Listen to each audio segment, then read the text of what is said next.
অর্থাৎ নামাজি ব্যক্তির কতটুকু সামনে দিয়ে যাওয়া যাবে, এটা হলো প্রশ্ন, খুব দরকারি একটা প্রশ্ন। নবী করিম সাল্লাল্লাহু আলাইহি সাল্লাম বলেছেন, সালাত আদায়কারী ব্যক্তির সামনে দিয়ে হাঁটাটা যে কত জঘন্য অপরাধ, এটা যদি জানতো যে হাঁটে সে, তাহলে সে 40 পর্যন্ত অপেক্ষা করতো, তারপরেও সালাত আদায়কারী ব্যক্তির সামনে দিয়ে ক্রস করতো না, অতিক্রম করে যেত না।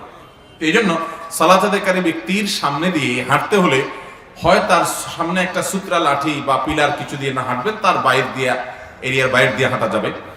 অথবা সালাত আদায়কারী ব্যক্তি তিনি যদি সালাত আদায় করেন, তার সামনে দিয়ে যদি আপনার হাঁটতে হয়, তাহলে তার দৃষ্টির এরিয়ার বাইরে দিয়ে আপনি হাঁটতে পারবেন।